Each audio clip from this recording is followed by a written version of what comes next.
Começando mais um Give Talks, do meu lado mais uma vez o Laerte Leles. E aí pessoal, tudo bem? Mais um podcast, muito feliz, né, com essa jornada. Perdemos já a conta já de quantos podcasts Ainda bem, aí. né? Um bom sinal. Mais um convidado ilustre para abrilhantar esse podcast. Exatamente, muito ilustre. Posso ir para a parte de Claro, com apresentação certeza. aqui? Bom, o convidado de hoje é uma pessoa muito querida, muito respeitada pela cidade de São João da Boa Vista, pela gente aqui da bancada também. A gente tem um respeito e uma admiração muito grande por ele. Vou falar a parte profissional aqui antes de jogar para ele. Ele que tem a formação como engenheiro químico, tem também o seu lado da pecuária, tem o lado de agricultor, porém foi vereador, prefeito daqui de São João da Boa Vista lá atrás, depois um pouquinho mais para frente, mais 2 vezes, então ao todo 3 vezes prefeito aqui de São João da Boa Vista, foi deputado estadual, secretário de Agricultura e de Abastecimento, foi eleito na Constituinte com quase 60 mil votos, fazendo parte aí da Comissão de Finanças e Orçamentos, mais uma comissão também de sistematização, achei que eu não ia lembrar, lembrei. Bom, deputado estadual, como eu já disse, carreira extensa, como eu também já disse, uma pessoa muito respeitada, Nelsinho Nicolau. Seja muito bem-vindo e muito obrigado pela presença. Desse jeito você me faz ficar sem voz, cara. Eu que agradeço a oportunidade. Quero dizer primeiro que eu sou seu fã, cara. Obrigado, não obrigado apenas demais. porque a gente acompanha a vida com amizade, de uma forma muito íntima, com a sua família, mas no episódio que você trabalhou na transmissão dos resultados da última eleição, cara, você deu um show. Obrigado. Com todo o envolvimento emocional, né, Laércio? Com certeza. Com toda aquela, né, aquela clima eu nunca nem contei aqui isso, né? Eu acabei. Minha mãe foi candidata a prefeito na última eleição aqui de São João da Boa Vista e eu tava como repórter pela TV União. Então eu acabei cobrindo essa apuração dos votos. Realmente não foi fácil, eu agradeço muito. E uma apuração, né, na frente, perdendo por pouco, volta para frente e tal. E ele manteve, e depois saiu o resultado, que infelizmente não foi o que a gente esperava, sim, né? E tem muita gente arrependida. Mas esse cara foi assim de uma dignidade, sabe? Não só profissionalmente, né? Mas a sua dignidade, a sua firmeza, não deixou transparecer nem. Ah, é legal pra caramba. Obrigado demais. Agora eu fiquei meio sem palavras. Mas ele é fera, eu falo pra ele. Não. Hoje mesmo ele falou assim, cara, tô aprendendo com o mestre aqui, o jornalista aqui. Minha formação não é nessa área. Ele falou, pô, eu fico só vendo como que você faz aqui e você manda muito bem. Muito. Agora vocês que me deixaram ser e olha, eu vou falar pra você, não foi para você amenizar nas perguntas, né? Bom, vamos lá. Antes da gente, de fato, começar a conversa, vamos para as coisas que a gente tem que falar. O Give Talks é uma realização da produtora Jaguari, da Hello Mark e da Octa Soluções. Então, para conhecer um pouquinho mais das nossas empresas, acompanhe a gente nas redes sociais. O nosso estúdio de podcast e a nossa produção estão disponíveis caso você queira estar realizando o seu próprio podcast. E a gente está aberto aí a patrocinadores, a apoiadores. Então, caso você queira fazer parte disso aqui, entre em contato com a gente também. Nelson, vamos dar início nessa conversa aqui. Nelson, eu queria falar até antes de você ter virado político, a gente sabe da história da sua família também, a ligação com a política. Eu queria falar da infância, então, do Nelsinho, do contato de ver um pai, como era seu filho, né, antes, como era ser filho de político, como é que foi a sua infância aqui em São João? Bem, eu nasci em cima do muro, né? Literalmente porque meu pai era de um lado e minha mãe era oriunda de uma família do outro lado. E a guerra política em São João era fera. Não era pouca coisa, não, sabe? Mas também, se não fosse difícil, não era para nós, né? Mas na época era brava, né? Perseguição, briga, uma relação das pessoas muito difícil, né? Na vida política, não na vida pessoal. Mas o meu avô, pai da minha mãe, que era ligado ao pessoal da agricultura, sem nenhuma conotação depreciativa, ligado aos coronéis, aos mandantes da época, né? Mas era uma pessoa extremamente ponderada e equilibrada, uma pessoa de um bom senso, um equilíbrio, e eu até aprendi muito com ele. E do lado do meu pai, né, meu tio Miguel, era um político intenso, né? Era de um compromisso mais social, vamos dizer assim, mais à esquerda, né? Não de extrema esquerda, mas... E naquela época o embate era pesado, né? Entre as políticas e os interesses. Então, eu vivia na casa do meu avô Chico, do Mancini, do pai da minha mãe, vivia na casa do vô Jorge, pai do Miguel, do Chafi e do Dorval, meu pai. Então, eu estava sempre ouvindo os dois lados, né? E acho que muito dos avós e muito da minha mãe e do meu pai, que eram pessoas extremamente equilibradas, de bom senso, pessoas assim de muito coração, né? Meu pai era daqueles médicos que atendia todo mundo, principalmente os menos favorecidos, de graça, né? O que ele vivia de vez em quando era o cara trazia uma leitoa, trazia ovos, frango, né? Verdura, milho verde e tal. E tem uma história um dia, um cara trouxe uma pata do mato, uma cesta de ovos que ela estava chocando, trouxe para o meu pai. E eu, naquela ansiedade, recebi a cesta, né? E os ovos e tal. Meu pai estava na toalete, estava no banheiro. Eu, pai, vem e tal. E ele começou a demorar para vir. Eu fui pegar a tesoura e cortar a asa da pata para pôr ela para chocar, né? E tirar os ovos, a pata bateu asa e voou. mas eu levei uma bronca daquelas. Bom, enfim, essa vivência me deu a oportunidade, né, de refletir muito sobre os dois lados. E talvez isso tenha influenciado muito na minha conduta, no meu jeito de ser. E assim a gente cresceu.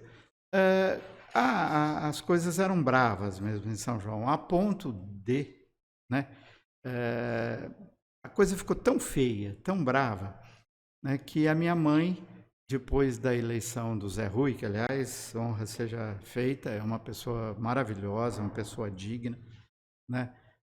Mas o embate foi pesado. O candidato a prefeito da ala do tio Miguel se suicidou lá no Cristo, né? O senhor Elias Pinho, uma pessoa maravilhosa. Então o ambiente era pesado demais. Que a minha mãe chegou um dia, disse para o meu pai: Durval, estou indo embora para São Paulo. Se você quiser ir, estou lá. Se não, eu estou lá também. Né? Pegou os 4 filhos, se mandou para São Paulo. Nós nos aportamos na casa de uma tia e lá ficamos. E meu pai, que tinha um amor tremendo por São João, um ano depois ele conseguiu as transferências dele do Sandu para... O Sandu é o que é hoje o INSS, né? Que fazia medicina gratuita, né? E ele era professor de Química no Instituto de Educação aqui, também transferido, foi para lá. E nós ficamos a contragosto 10 anos. Eu me senti exilado. Embora a gente viesse para cá toda semana. Meu pai fazia plantão no Sandu de sábado de manhã, a domingo de manhã. Chegava em casa, simplesmente trocava de roupa, acordava a gente vinha para São João, passava o fim de semana aqui, voltava para lá, férias aqui, e assim foi a nossa vida. Depois, nós já estávamos em São Paulo, veio o golpe militar, a ditadura militar, nós sofremos pra caramba, né? Aqui, aquela mesma oposição a gente, né? Mesmo depois do tio Miguel ter feito uma administração maravilhosa, deixou como legado uma política social muito profunda, o antigo mercado, o prédio da escola de comércio, o terminal urbano lá, que era a estação rodoviária, foi ele que fez, e ele dizia por quê, né? Era para democratizar efetivamente a educação, para criar acesso às pessoas mais humildes a uma educação de qualidade, né? Quem usava circular para ter um ponto que realmente ajudasse na mobilidade urbana daqueles que não tinham carro para usar, e o mercado, que democratizava não apenas para os pequenos comerciantes as suas bancas, mas também o acesso a alimentos mais em conta e tal. Então, meu pai, quando estourou a Revolução, o meu pai e o meu tio Miguel estavam em São Paulo, ficaram 61 dias que nós até hoje não sabemos onde eles ficaram. E aqui em São João a coisa foi feia, né? O meu tio Chafi foi preso, o Zé Trafani, o Rosário Mazzi, Hélio Fonseca, o Dr. Jatir, o Renato dos Santos, o Jasson de Oliveira Andrade, o Fausto Ratol, o Assunção Ribeiro, um pessoal todo né, que eram pessoas, né, o Zé Lopes e o Zé Trafani tinham farmácia que todo mundo convivia. E a gente convivia com os adversários, mas naquela coisa, naquela polarização maluca, né, que tá voltando hoje, que a gente precisa quebrar esse movimento maluco de polarização e dialogar, pelo menos, aceitando as diferenças de cada um, né? O que é fundamental para a democracia é a divergência, mas não ir para o conflito, para o cancelamento do outro, para não deixar falar, para xingar, essa loucura que está. Então, nós sofremos bastante, né? E aí, em São Paulo, de repente, em 68, eu já estava fazendo engenharia, né? Meu pai é chamado para ser candidato a prefeito. E naquela época, na ditadura, tinham 2 partidos só. A Arena, que era o partido do governo, e o MDB, que era o partido de oposição, que juntava todas as correntes democráticas, né? De centro, de direita, de esquerda, mas democratas. E o processo eleitoral era assim, cada partido, para acomodar as diversas correntes políticas dos partidos, podia lançar 3 candidatos, chamavam 3 sublegendas, na mesma legenda. Então, a Arena podia lançar 3 candidatos, o MDB 3 candidatos, somava a legenda, o partido que tivesse mais voto, né, elegia o mais votado daqueles 3. E meu pai foi candidato sozinho, né? Pelo MDB contra uma coragem ali, né, para dar uma... contra 3 da Arena, né? E nós ganhamos a eleição. Opa, perdão, bati a música. O meu pai, de repente, fez a apuração. Meu pai teve mais voto. Foi aquela festa, né? Nem começou a festa. O que aconteceu? A segunda sessão tinha mais votos do que o número de eleitores, né? Então, tinha sido anulada. Não contando essa urna, meu pai ganhava. Se contasse essa urna, ele perdia por 8 votos, na soma de todos. E a votação dele foi o dobro da votação do Dr. Oscar Pirajá, que, aliás, uma grande figura também, importante para a história da cidade. Com quem a gente convivia também, e eu sempre fui muito amigo dos filhos deles, tanto que você vê como é que era a relação da gente, né? Nós perdemos a eleição, né? Semana depois estava jogando bola com o Oscarzinho, com o Duduca, com o Gilberto, e nós nunca misturamos a questão política com a pessoal. Bom, enfim, se contasse essa urna irregular, a Arena ganhava. Não contando, nós perdíamos por 8 votos. O que aconteceu? Nós entramos com recurso, né, no Tribunal Eleitoral.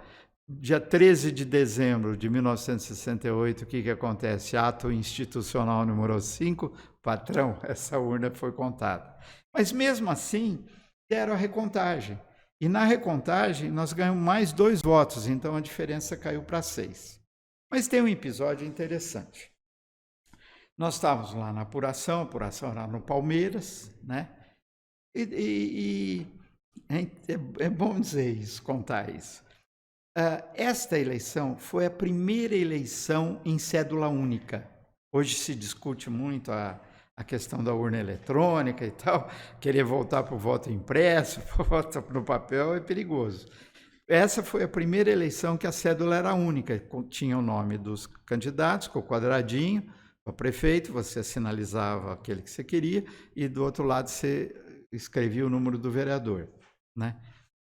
E antes, o eleitor pegava uma cédula de papelzinho de propaganda do candidato e punha na urna aquela cedulinha. Como foi a primeira cédula única, o que aconteceu? Muita gente levava no bolso a cedulinha de propaganda do candidato, que era já feita mais ou menos num formato padronizado. E preenchia a cédula única, dobrava a cédula única e punha a cedulinha do candidato, mesmo que estava corretinho o voto na cédula única, punha a cedulinha vamos chamar assim, de propaganda do candidato na cédula. O juiz, né, com falta de bom senso na época, né, mandava anular. Então ele mandava colar aquelas cédulas que tinham o papelzinho dentro, ele mandava grampear ou colar o papelzinho e anular o voto. Mesmo que o voto fosse para a Arena ou fosse para o MDB, mesmo que tivesse corretinho, mandava anular. O que é uma coisa com contrassenso em relação à vontade popular, né? Porque está manifesta ali a vontade do eleitor, né? Até duplamente, porque tem papelzinho dentro. Às tantas, o Jorge, meu irmão, me chama e fala, não vou citar o nome das pessoas, porque são tão amigos e continuam amigos e tal, mas tinha 2 ou 3 mesas de apuração, apuradoras, que debaixo dessas mesas estava cheio de papelzinho amassado. Cheio de papelzinho amassado. Cheio de papelzinho amassado.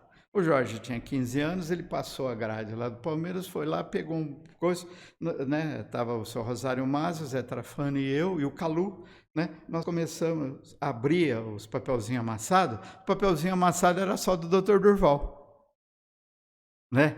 Então, o que acontecia? As mesas apuradoras, essas, né, com tendência a partidária, a Arena, amassavam os papeizinhos, ao invés de anular o voto, perdão, os papeizinhos eram todos da Arena, né? Então, da Arena eles jogavam fora e do Durval pregavam na cédula. Então, nós perdemos a eleição muito mais na apuração do que nessa urna que tinha mais votos que o número de eleitores. Bom, passado um tempo, né, em 72, meu pai volta a ser candidato a prefeito.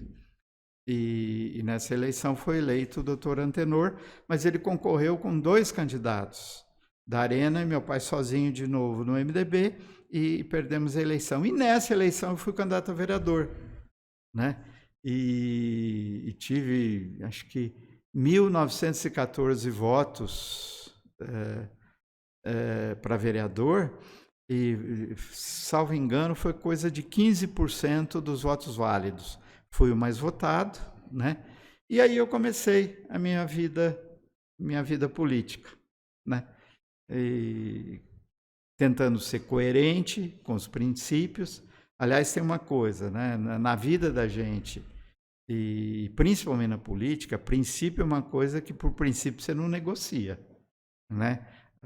Você pode caminhar um passo ao invés de 2 para frente, né? Pode dar um para trás e você já avançou 1, mas princípio por princípio não negocia. Coerência é coerência, né? E eu acho que essa postura que eu aprendi lá atrás com estar vendo dos 2 lados do muro, né, e a rigidez de princípios do meu pai, da minha mãe, né, me levou a ter uma continuidade, né, na política. E aí, o que acontece? Estou em São João, né, a ditadura, não culpo a ditadura, mas eu fiz vestibular justamente no final de 64. E eu queria fazer zootecnia, e a faculdade melhor de zootecnia era no Rio de Janeiro, né? E com aquele medo, meu pai sumido, aquela coisa toda, eu não queria sair de casa. Não queria vir para Piracicaba também para fazer agronomia, né? E, enfim, acabei fazendo engenharia química para ficar em São Paulo, para naquela situação eu não sair de casa, não sair de perto dos meus pais e dos meus irmãos. Molecão ainda. Sim. Com... Não, assim, eu tenho a primeira dúvida. Você falou um pouco da visão do pré, né, político na ditadura. Só que você foi vereador durante o período de ditadura, foi prefeito também durante o período de ditadura. Eu queria saber esse lado do político durante esse período. Como é que... obviamente devia ser mais difícil, visto as causas que vocês levantavam já nessa época, mas eu queria que você falasse um pouquinho sobre como funcionava também o lado do político na ditadura. Não, pesado. Era pesado. Por exemplo, tem alguma coisa para contar antes disso, mas eu vou... eu eleito. Né? Meu pai foi candidato a vereador, já doente. Ele estava com câncer violento, mas assim mesmo foi candidato a vereador. E foi o mais votado. Eu enchi o saco dele porque ele foi mais votado, mas não teve a minha votação. Aí ele falava o seguinte, mas veja nas costas de quem você foi e nas costas de quem eu fui. Né? E na minha posse, meu pai doente, ele como mais votado, presidiu a sessão de posse. Né? E ele fez um discurso, era o Canto do Cisne. Né? Ele fez um discurso arrebentando com a ditadura, colocando para fora todo o seu ideal. Né? Putz, né? No dia seguinte, eu estava no gabinete, chegaram lá 2 militares. Já foram muito educados, ponderados, né? Me ouviram bastante, mas vieram dar uma pressãozinha. Eu fiquei com muito receio de... Isso foi no dia seguinte à sua posse como prefeito daqui de São João. Em 77, janeiro de 77. A ditadura estava quentíssima nesse momento, né? Então, havia uma pressão, sim. Havia... Tanto que... né, as pessoas no Congresso Nacional, Câmara Federal, Senado, as Assembleias Legislativas, né, realmente era um massacre de pressão e poucos canais de participação efetiva, né, para que... Tanto que nós fomos eleitos naquela época 101 prefeitos no estado de São Paulo do MDB. Ficamos em 31.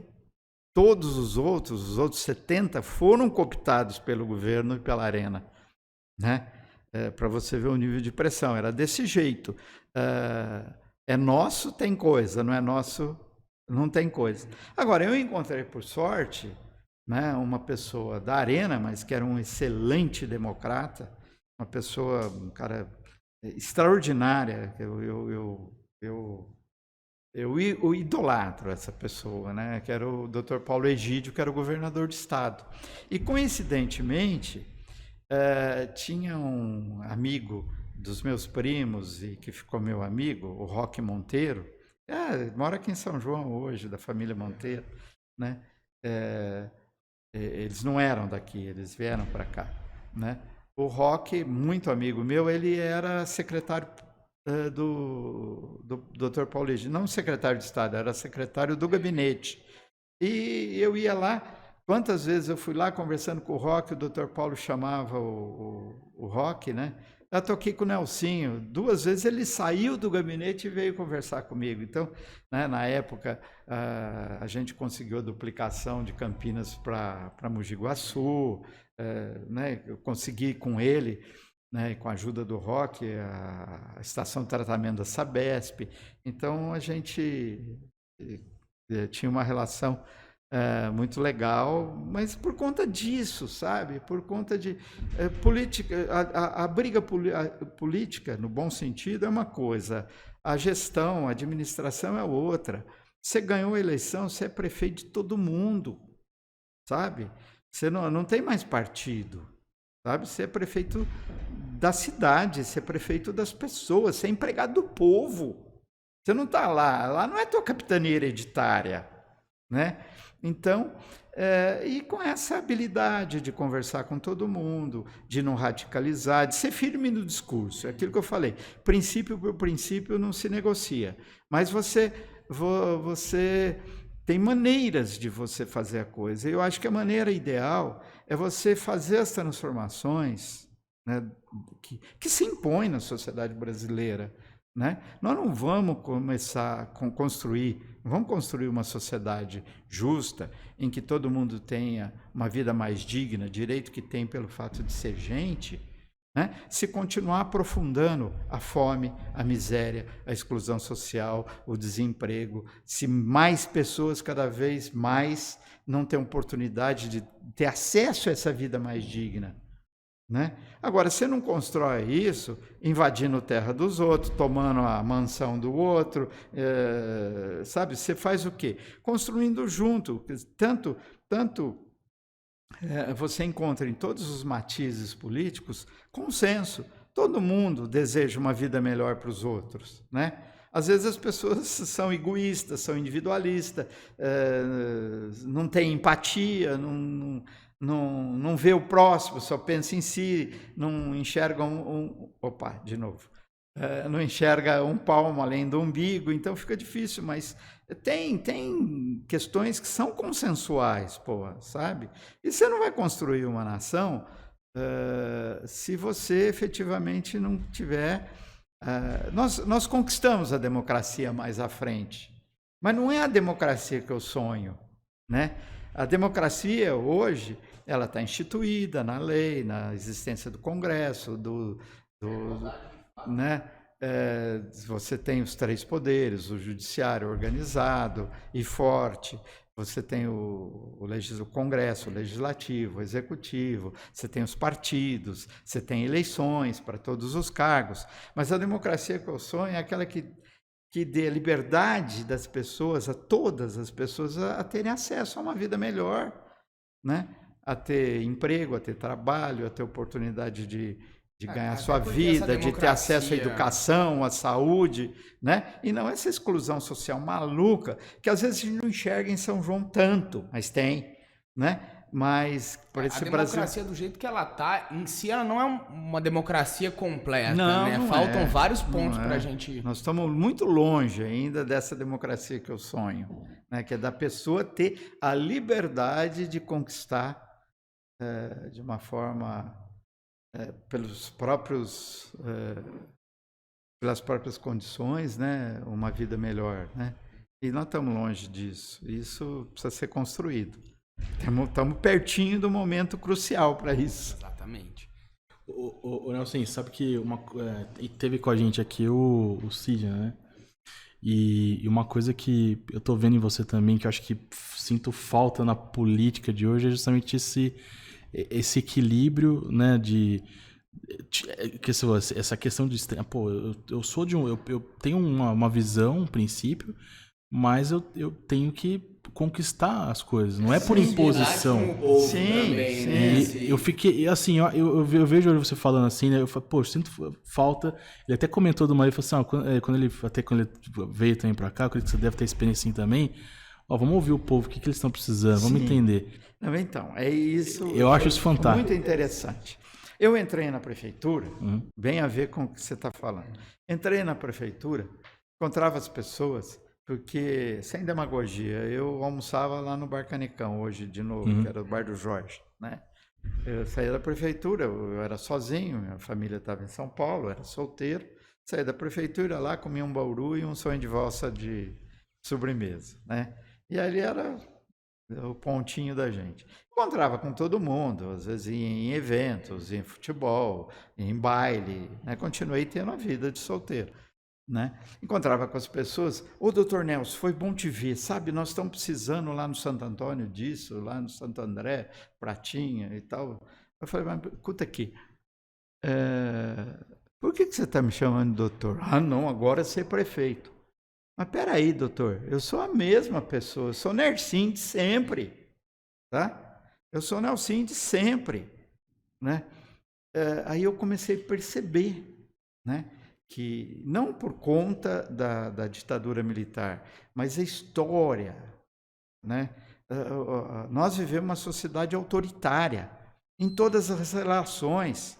É autoritária na relação pai e filho, marido, mulher, patrão, empregado, branco, negro, né? Nós vivemos ainda aqueles princípios muito novo das capitanias hereditárias, em que as pessoas mandavam ponto final, os outros que se estrepem, né? Então, é o que você falou, nós somos jovens, um país de uma nação de 500 anos. A Europa tem quantos? 1000 e quantos anos? Quase 2000 anos. A nossa democracia não tem 40 anos. A nossa democracia é uma menininha, né? Que ainda está com chupeta na boca, né? Tomando uma madeira, novinha demais, né? Então, a gente vivia essa cultura do poder é que manda, o poder está distante do povo. Então, uma das primeiras coisas que eu comecei a fazer foi continuar andando. Até hoje eu estou aqui de calça jeans, né? Hoje estou de tênis, mas de botinha, canivete na cinta, do mesmo jeito que eu era, sabe? Para desmistificar, nós fizemos um processo proposital, não de menosprezar as coisas, não de falta de seriedade, pelo contrário, né? A gente tinha que fazer a pedagogia também da seriedade da política, da honestidade, da integridade, do zelo com a coisa pública. Eu não tinha carro oficial, eu usava meu corcelzinho amarelo, tá? Para dar o exemplo, efetivamente, né? Mas a gente começou a quebrar essa barreira. Os próprios funcionários da prefeitura, que, olha, ao longo da história tem o quadro de funcionários da prefeitura de excelente qualidade. Sempre foi.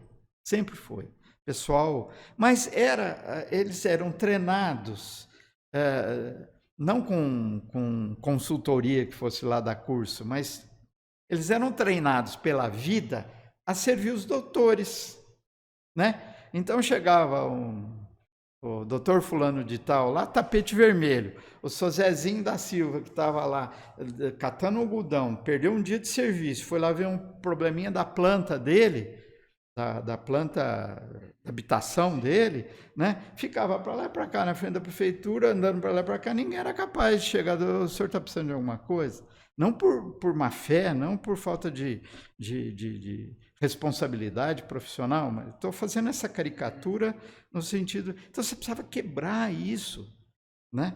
Quebrar essa barreira entre a população, que não pode, a população não pode ser o objeto da história, ela tem que ser o agente da sua história, né? E, no entanto, até hoje, mesmo com os tantos anos de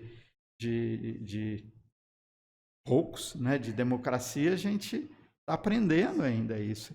Então,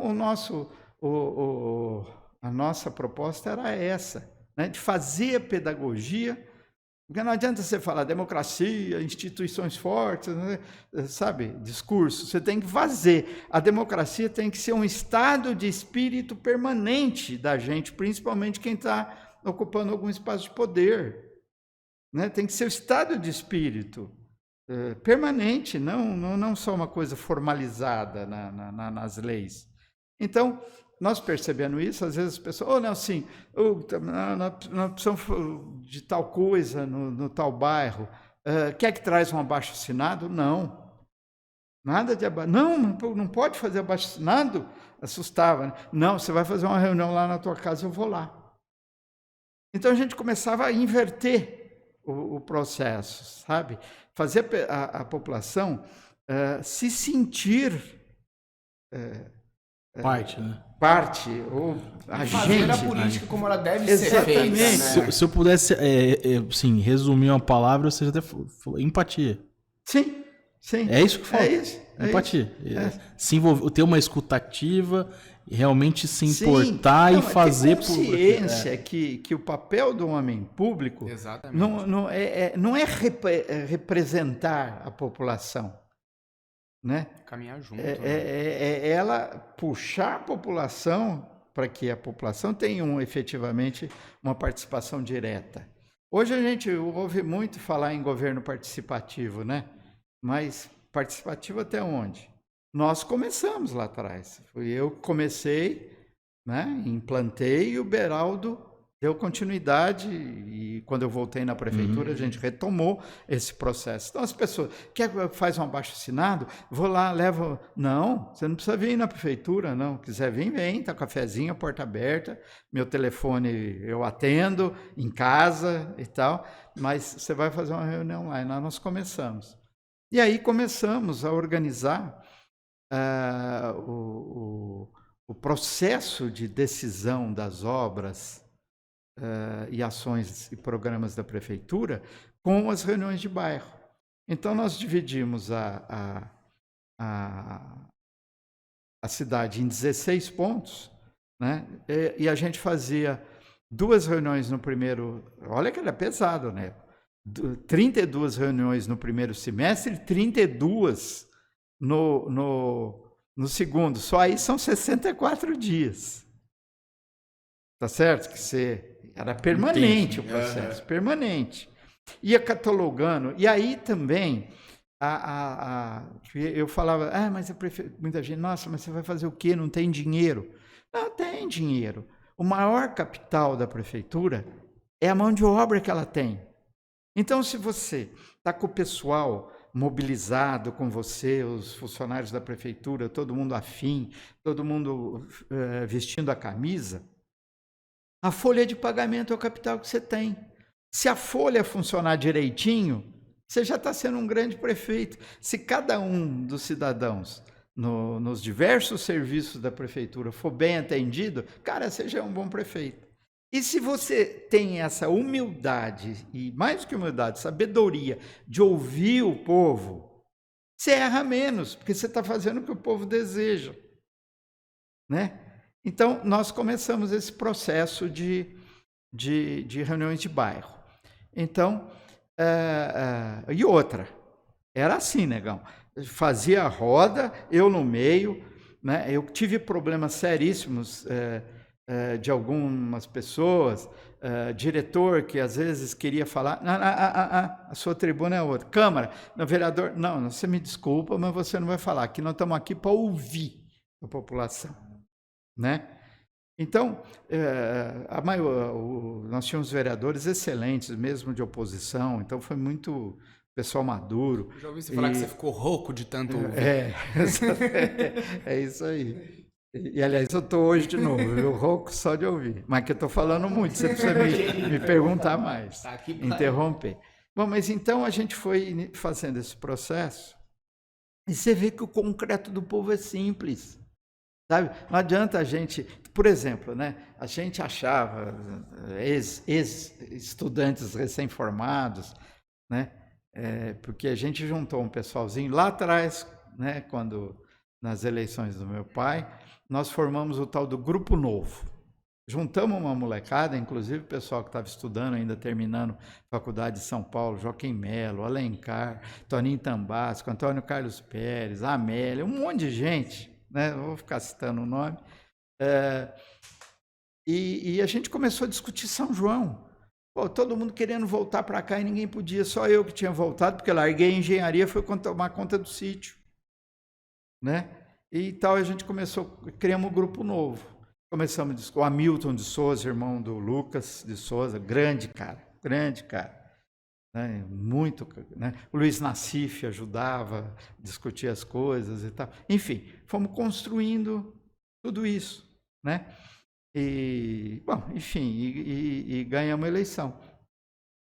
Então, esse processo foi crescendo, né?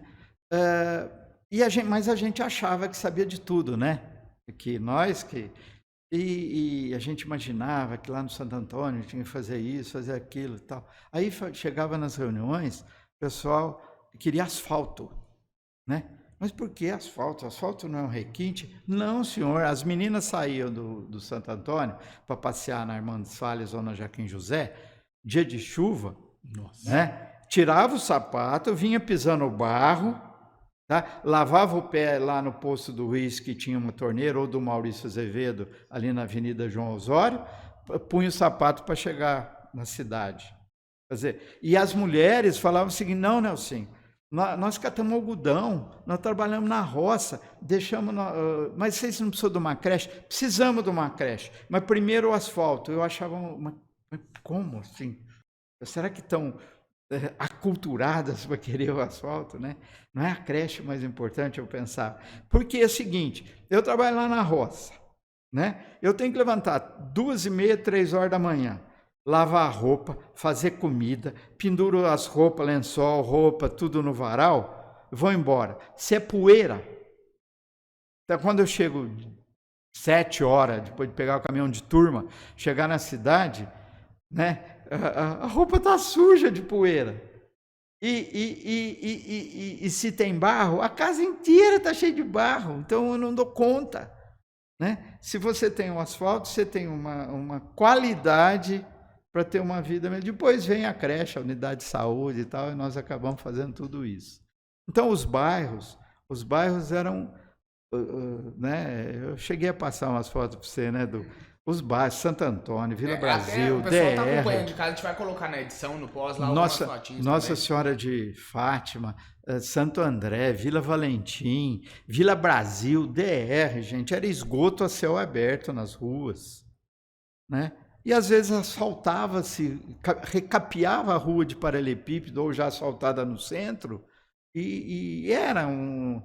Não acho que era maldade, era falta de pressão da sociedade, de saber reivindicar, né? E, de um lado, e às vezes uma postura política diferente da nossa. Não estou dizendo que era pior ou melhor, também, outro momento, né? Mas nós, aí, o que nós fizemos?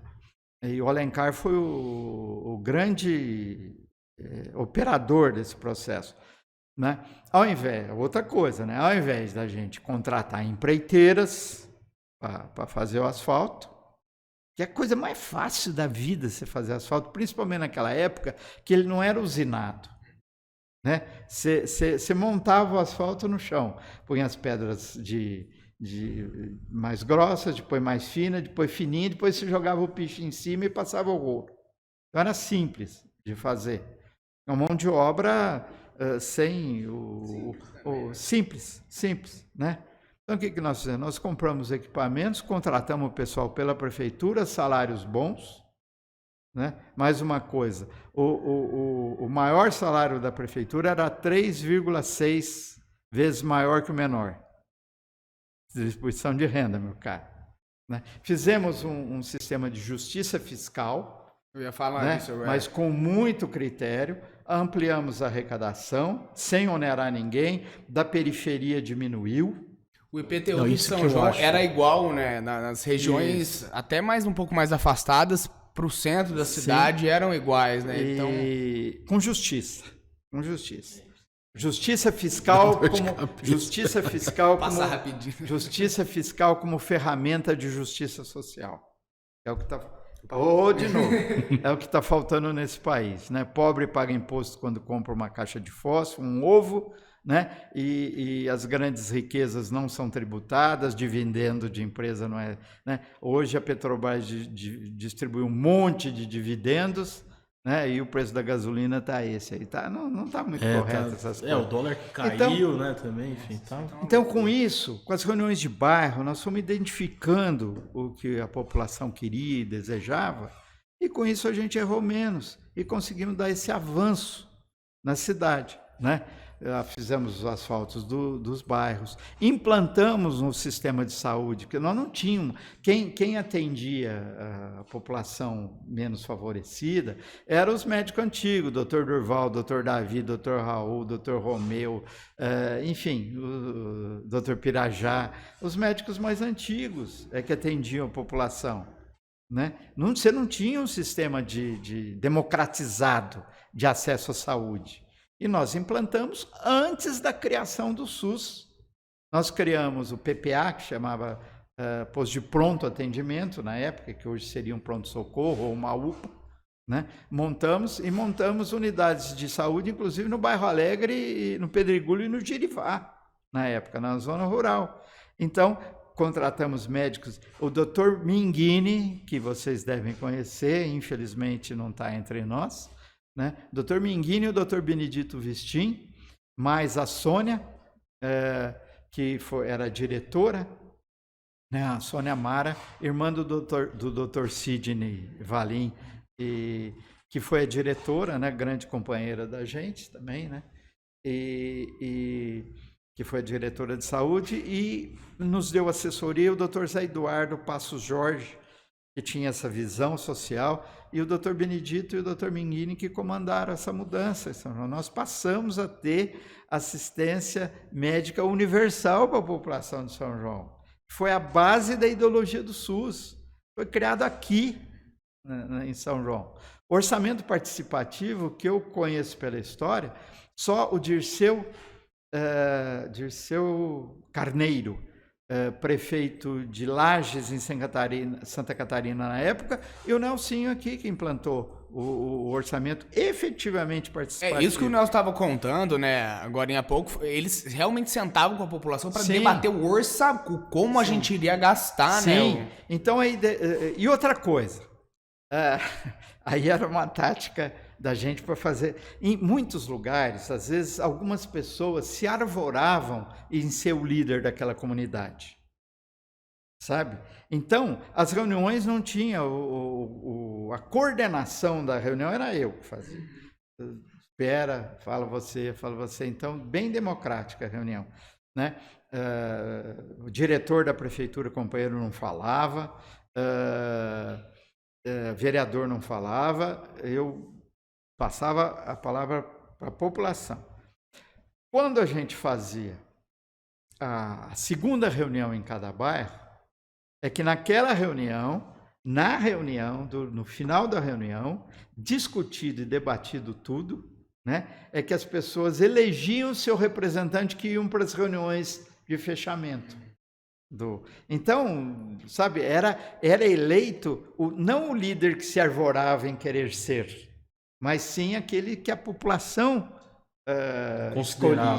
considerava. Então, isso foi muito legal. A ponto de uma reunião de Santo Antônio, me lembro bem, né, final já, elencamos tudo que tinha sido pedido, os itens na cidade inteira e tal, pegamos a previsão de receita, né, faltava um tanto para terminar. E aí, o que corta? E aí, o que não corta? O Luiz, tá? O Luiz levanta, o Luiz tinha apelido de reforço, e ele reforçou, fez jus ao apelido, a coisa. Ele vira, não, sim, espera aí, eu estou fazendo uma conta aqui, é o seguinte, quanto que é o IPTU, a receita do IPTU? Tanto. Se você aumentar 1,4% no IPTU, você consegue fazer tudo. Fizemos 1,4%, o que pesava no valor final. Quer dizer, uma proposta da população de aumentar imposto. Quer dizer, isso fez com que a gente conseguisse avançar muito, né? E inclusive na quantidade de obras. Não foi só asfalto, não foi só o sistema de saúde, foram creches, né? Educação, o SIC, o CSU do DR, o planejamento da cidade com conceitos urbanísticos e de sustentabilidade, não apenas sustentabilidade ambiental, mas né? Porque ninguém consegue ser feliz, isso que tem que estar na pauta sempre, ninguém consegue. Você, quando você tinha algum coleguinha da sua escola no primário, que no nosso tempo era primário, né? Que não estava bem, que você sabia que teve um problema com o pai, você ficava feliz? Não, lógico, obviamente não. Então, Santo Agostinho disse mais ou menos isso, quer dizer, ninguém consegue ser feliz se todo mundo naquele ambiente não estiver feliz. Né? Então, é isso que o homem público tem que procurar. Criar um ambiente feliz para as pessoas terem acesso a uma vida mais digna, né? E essa liberdade, não a liberdade de votar, não a liberdade de xingar, não a liberdade de pedir, não a liberdade de se organizar, mas a liberdade de ter acesso a uma educação que preste, que lhe dê condições de ser amanhã um empreendedor, de ser um cidadão, de galgar posições não hierárquicas, mas posições na vida, e ter uma oportunidade de ter acesso a uma saúde de qualidade, né? de ter lazer, de ter cultura, de ter trabalho acima de tudo. É isso que a lógica da nossa administração, tanto lá atrás como essa, né? E sempre foi essa, de procurar criar um ambiente bom de se viver para todo mundo, sustentável. Né? Aí fizemos o SIC, o CSU, deixamos a cidade preparada, casas populares. Hoje São João não tem pobreza, tem, óbvio que tem, mas não tem favela construída, porque mais de 30% das habitações de São João são originadas em programas populares. Né? Nós fizemos o Durval Nicolau, o Jardim Crepúsculo, o Jardim Guanabara, Recanto do Jaguari, né? Depois o Beraldo veio, fez as outras etapas do Durval Nicolau. Eu, como deputado, então, ajudei ele a fazer o Eugênio Simões Matias, o Nova República. Depois ajudei o Dr. Gastão, como deputado, a fazer o Recanto do Jaguari, né? Depois, como assessor de planejamento, ajudei o Laerte a fazer o IP e parte do Lucas Teixeira. Como prefeito, de novo, fizemos o Jardim Europa, né? o Jardim Hortênsias, o Tulipas, o Rosas, o outro, meu Deus. É coisa, hein? É coisa. O Acácias, né? O Resedás, que é o maior programa, tem gente que paga lá R$28 de prestação, gente. Atendeu baixíssima renda, né? Com casa asfaltada, creche do lado, unidade de saúde do lado, ruas asfaltadas, 100% de saneamento básico. Então, e além disso, né? Eu lá atrás, na primeira gestão, criei o Distrito Industrial, né? Que ficou muitos anos parado, depois o Gastão deu um empurrãozinho, né? E tem história aí para contar. Bastante coisa. Lá onde é o distrito, era um loteamento aprovado. Como é que vai ser fazer um loteamento lá, gente, apartado da cidade desse tanto? Né? Eu entrei na prefeitura, eu anulei, eu cancelei o loteamento. As pessoas, inclusive pessoas de bem e tal, mas o conceito era esse, de usar a cidade, de lotear, né? Então, aqui mesmo na Avenida Oscar Pirajá, toda essa parte o loteamento era feito por desmembramento da Oscar Pirajá, que nem asfalto tinha.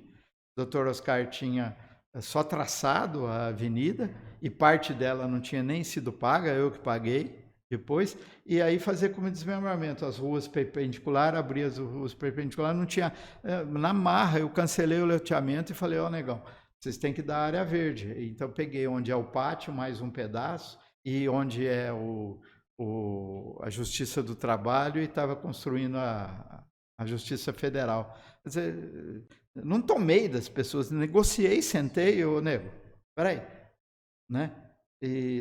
Mas fica pesado para...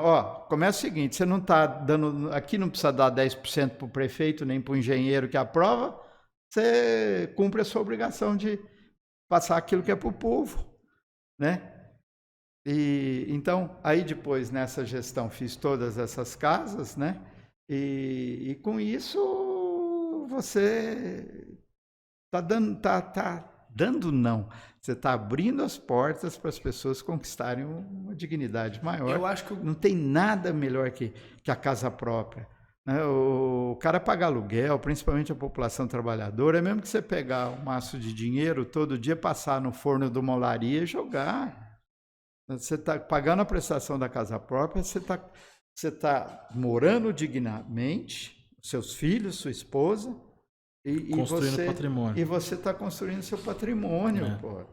Então, isso foi uma mudança de mentalidade dentro dessa direção. Dentro da direção. Nós temos que fazer a pedagogia da democracia com ações concretas. Né? Eu acho muito a democracia, muito com o que você falou da felicidade. A felicidade só existe mesmo quando ela é para todos. Eu acho que a democracia lá também é assim, sabe? Sim. Porque, tudo bem, minha vida tá legal, pô, eu acordo numa cama bacana, eu tenho que comer na hora do almoço, eu tenho um programa pra expor minha opinião. Só que não é democrático enquanto todo mundo não tiver também essas Sim, mesmas não coisas, não sabe? não é. E é muito do que você falou, Du. É uma nação nova demais, né? Mas eu acho que a gente precisa correr atrás. Correr atrás. Uma coisa que, assim, eu fiquei até surpreso com isso, um dado que eu achei muito interessante, que São João, então, 30% da... Ou mais, hein? Ou mais. Mas isso é uma característica da nossa cidade, que outros municípios não têm. Mas é característica dessa política que Política vige a feita. São João, em São João há mais de 40 anos. Então, porque isso né? eu Que desconheço muito lugar juntou essa molecada, né? Com esses princípios que a gente herdou dos nossos pais, da luta política anterior, né? E que a gente, de alguma forma, mesmo quando o Beraldo e alguns foram para o PSDB, nós nunca tivemos separado. Né? Eu fui prefeito, abri essas portas, não teria feito se não tivesse o alicerce desses companheiros, que depois o Beraldo assume, do Zé Carlos Magalhães Teixeira, que era companheiraço nosso, eu adorava ele, né? E tantos outros, né? Que depois o Beraldo assume, com o Gastão de vice, o Gastão assume a prefeitura, depois o Laerte, depois tivemos o Intertício, eu volto, o Vanderlei. Então, é uma ideologia presente, com diferenças. Cada um tem seu jeito de ver as coisas, e é importante isso, porque ninguém é dono da verdade, né? Se você acha que é dono da verdade, você erra muito, né? Não tem uma verdade só. Então, com todas as pequenas diferenças, mas a ideologia é a primeira coisa, seriedade, integridade, zelo com a coisa pública. Né? E nós criamos uma situação tal que você vê, a Câmara Municipal de São João não tem mordomia. Você pode, eventualmente, achar que um vereador deveria tomar essa ou aquela posição, mas nós criamos essa cultura de integridade moral, de seriedade. Sabe, aqui não tem propina, aqui não tem inclusive atenção de interesses pessoais que prejudiquem o conjunto da comunidade. E foi muito importante isso também, no seguinte, quando eu tomei posse, né, que meu pai fez esse discurso na Câmara, eu desci, eu estava em frente ao correio para ir para o gabinete, o Jorge, meu irmão, me puxa na camisa e fala, seguinte, tem que pensar o seguinte, o mundo não é esse quarteirãozinho aqui não, hein? Que é a prefeitura, a Câmara, o município, a Gazeta, os jornais ali. O mundo real está lá fora. Falei, o que será que o Jorge quis dizer com isso? Em uma semana eu entendi o que ele quis dizer. 70% durante os 5 anos e meio que eu fui prefeito. Não fui 6 porque tive que sair para ser candidato a deputado.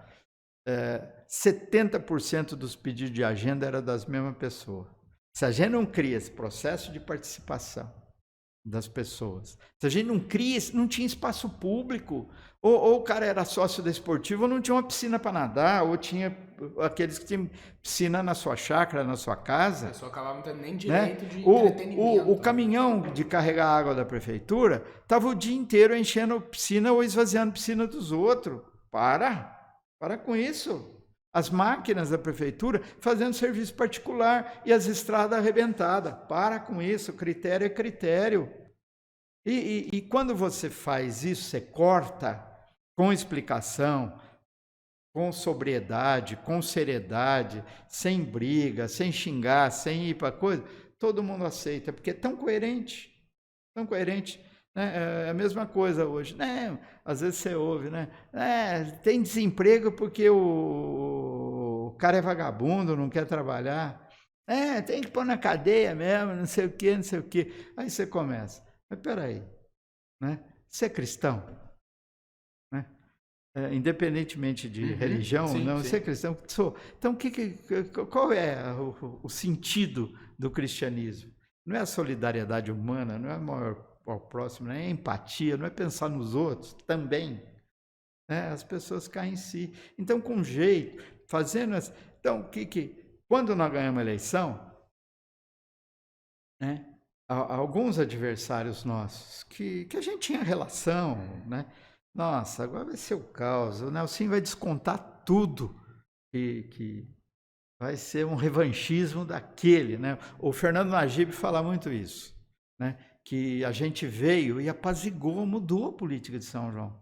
Agora parece que está voltando um pouco, mas se Deus quiser, as coisas chegam nos eixos, porque as pessoas estão mais maduras, né? Mas as pessoas esperavam um revanchismo, e não. É de esquerda, vai invadir nossas casas. Não, peraí, vamos construir juntos. Você acha que eu teria feito... de novo. Tá, é a parte italiana. Você acha que nós íamos fazer o Distrito Industrial se eu não tivesse a participação efetiva de um Paulo Merlin, do pessoal da Solfer, do Adolfinho Alvarez e do Branco, irmão dele, desse pessoal que hoje está... né? Não tem gerando sim, e o quanto isso gera de emprego, quantas pessoas hoje trabalham. Sim, nós trouxemos 40 empresas para São Paulo. Então, meu Deus, né? Reativamos o Distrito Industrial, hoje era uma realidade. Agora, tinha gente que era contra. Um dia, numa reunião do Conselho Econômico, do Conselho Municipal, perdão, um dos caras falou: você não acha que você está indo depressa demais, trazendo muita indústria? Não, daqui a pouco nós não temos empregado para nós. Então tem. Agora, você mostrando, meu cara, se não seja por empatia, por sentimento, por até religião, pela lógica, né? Se você tem as pessoas com acesso à educação, com oportunidades, que ela possa trabalhar. Diversão também, que eu acho que muita gente acaba, a gente precisa de educação, precisa. O teatro, por exemplo, o teatro ia virar um depósito de adubo. O Zé Bitar, o Zé Turco, tinha comprado, também, eu declarei de utilidade pública e segurei depois, ao longo do tempo. Né, né? E a criação dos espaços públicos, né, de praças, enfim, você tem que chamar todo mundo, né? E aí você precisa não ter preguiça e, mais do que tudo, gente, você precisa saber gostar de gente. Você precisa saber gostar de gente. Se você não gostar de gente, pelo amor de Deus, não entra que você vai ser um mau político. E o que tem de político, né? Parece que não gosta, né? Gostar de gente e viver surdo de tanto ouvir. Porque a sabedoria do povo, se você tiver a humildade de ouvir, você não erra.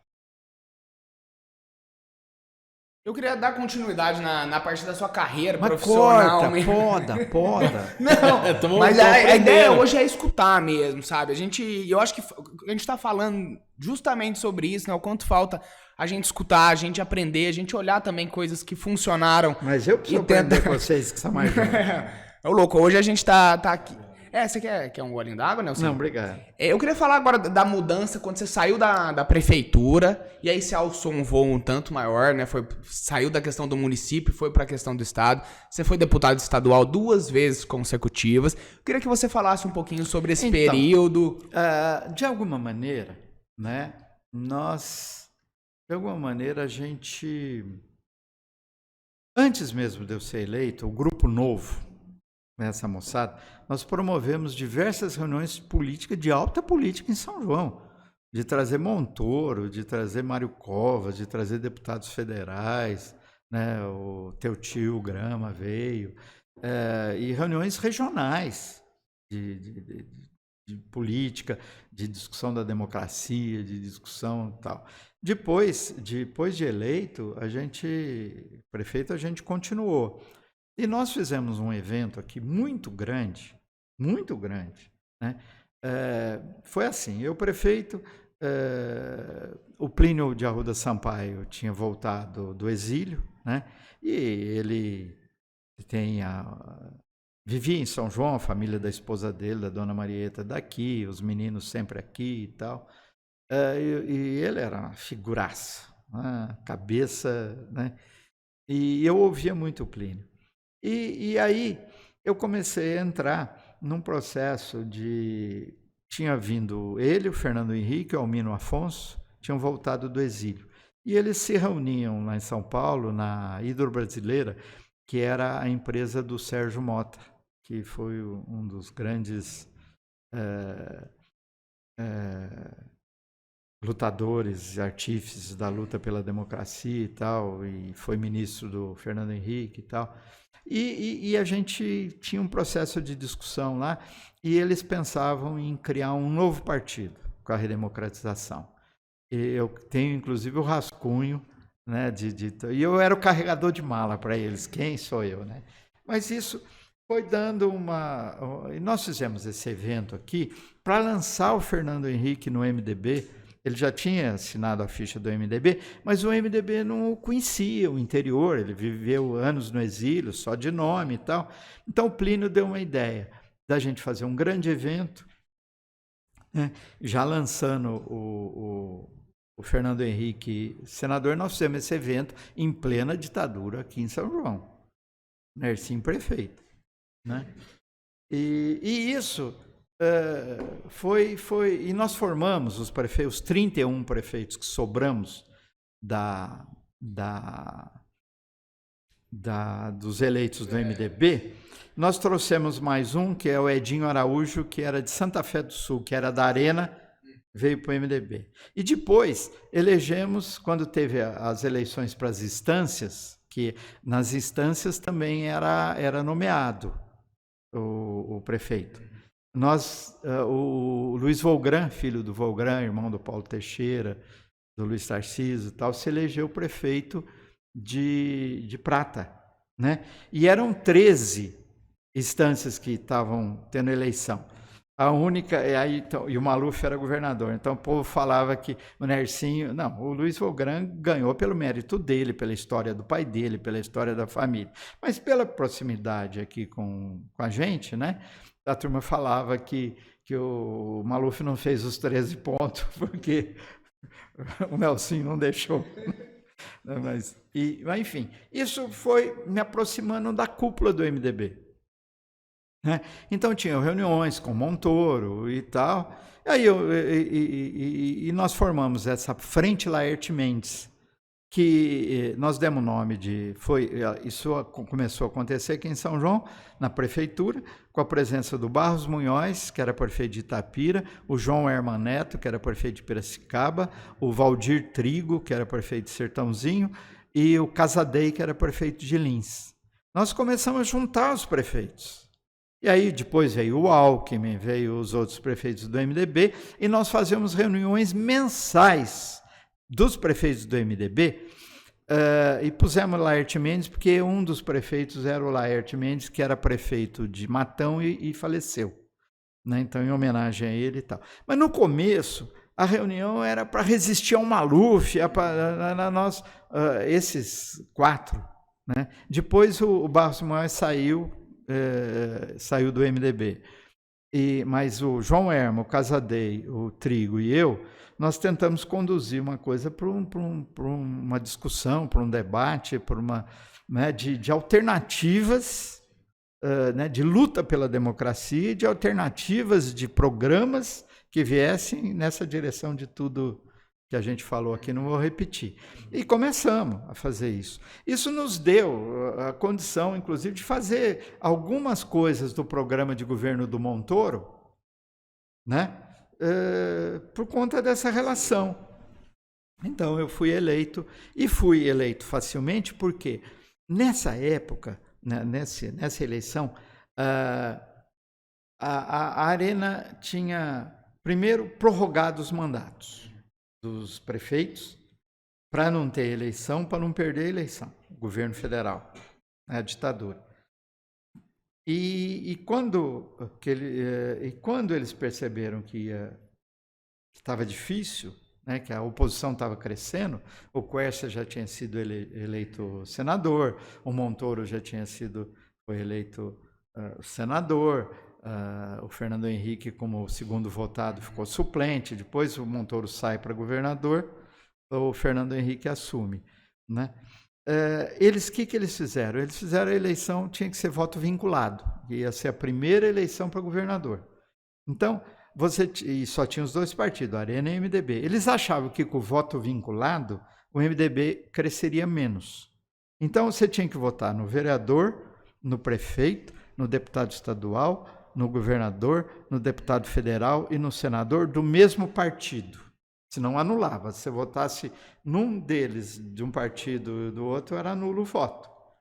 Né? Isso facilitou, porque a gente estava com uma imagem boa na região, repercutia, as pessoas que trabalham em São João, vai e volta, viajante, repercutia. Então, como nós tivemos todo esse trabalho político, automaticamente eu não fiz absolutamente nada para uniu na vontade política de democratizar o país, de acabar com a ditadura, nesse período difícil da ditadura. Então, automaticamente, com o voto vinculado, eu tive apoio de quase todos os prefeitos da região. Aí, o candidato a vereador também, grande parte, estava integrado nessa luta, ideologicamente, politicamente, com vontade política de mudar as coisas. Mas alguns que, às vezes, vinha um candidato a deputado com a chamada mala preta, te dou dinheiro tanto para você trabalhar para mim, o cara ia trabalhar para ele, o eleitor falando, não, eu quero aquele menino de São João, eu quero aquele moço de São João.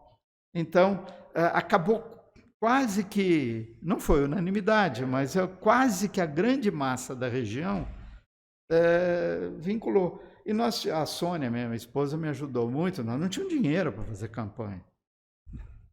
Né? E o que a gente fez? A gente preparei um cartazinho, né? Com a foto grande minha, limpo o cartaz. Nelson Nicolau, número tal, deputado da região MDB. E parecendo bem a figura. Então, nós preparamos tudo isso, saiu a homologação da candidatura, nós saímos, uma equipe com uma Kombi em cada uma das cidades, e pregamos, assim, mas medido. Um poste sim, um poste não, um poste sim, um poste não, tudo da mesma altura em um cartaz só, sem pastelar, e escrevendo naquela época podia, nos barrancos das estradas. Nelson Nicolau, deputado da região. Eu tive 76.400 e poucos votos na época. Fui o 9º mais votado do MDB. Com feras, né? Goldman, um monte de gente na frente. Aí, fiz um trabalho bastante razoável na Assembleia, embora tenha ficado grande parte na Secretaria da Agricultura. Na Assembleia, eu me orgulho de uma coisa que eu fiz, que foi o fim daquela pouca vergonha da aposentadoria dos deputados. Né? Você, com 8 anos de mandato, 2 mandatos, aposentava com 50% do salário. Com 3 mandatos, com 75%, com 4 mandatos, com 100% do salário. Isso é uma pouca vergonha, gente. Né?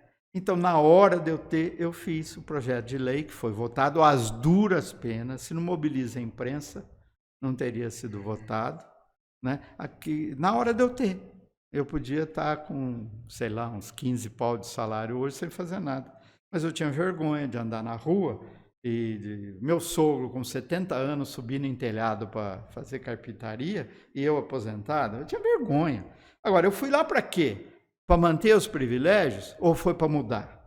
Eu fui lá para quê? Para representar a vontade política da sociedade, que é seriedade, é dignidade, é honestidade, é integridade, é zelo com a coisa pública, é abrir espaço para as pessoas terem acesso, né, à saúde, à educação, à casa própria, a lazer, a esporte, a cultura, a um ambiente preservado, ou para resolver a minha vida, né? Então, eu me orgulho desse projeto. Eu acabei com a aposentadoria do deputado de São Paulo na hora de eu ter. Outra coisa que eu me orgulho, que ninguém sabe disso, né? E também não importa que saiba, o que importa é você estar com a consciência feliz, né, de ter feito. Foi que na Constituição Estadual, eu fiz uma emenda que foi aprovada dobrando os recursos para a FAPESP. A FAPESP é a Fundação de Amparo e Pesquisa do Estado de São Paulo, que dobrou o recurso. Era 0,5% do orçamento do Estado. Hoje, graças à minha emenda, é 1%, dobrou o resultado. E olha o que, se você for pesquisar, Laércio, o que esse recurso para a FAPESP possibilitou de avanço na área de informática, na área de tecnologia, é uma coisa, né? Nas universidades. Outro projeto que não é de minha autoria, mas eu participei, que foi uma guerra, né, para votar, foi de estabelecer também um percentual do orçamento para as universidades, que as universidades viviam de pires na mão para o governo. Não, peraí, nós vamos dar um percentual do orçamento, né? O programa de casas populares também foi... Uma coisa que eu tenho uma tristeza que eu não consegui foi eu consegui, mas foi revista e mudar, que era o seguinte: todas as áreas institucionais e verdes aprovadas no loteamento não podia ter alteração do seu objeto. Por que acontecia? Se aprova um loteamento com área verde, com área institucional, depois dão para a igreja, dão para banco, dão para coisa, aí, porra, e aí a questão urbana, como é que fica? E os espaços públicos para as pessoas se integrarem e conversarem, estarem juntas, né? E essa foi mexida, revogada, depois acho que tem um parecer de inconstitucionalidade e tal. Mas uma que eu fiz que não foi votada, foi rejeitada, era que toda propriedade rural, isso antes do Código Florestal, hein, tinha que ter, além das áreas de EPP, tinha que ter 10% de área reflorestada ou com verde. Essa não foi votada. E o que mais na Assembleia? Participei. Não, eu até acho que a gente pode dar uma pausinha agora. A gente faz um intervalinho e depois a gente entra na nossa parte final, né? Aí eu queria falar especificamente um pouquinho mais da Assembleia Constituinte, do seu período como secretário também de Agricultura e de Abastecimento. É mais para a parte final agora, só para dar uma pausinha rapidinho, a gente já volta.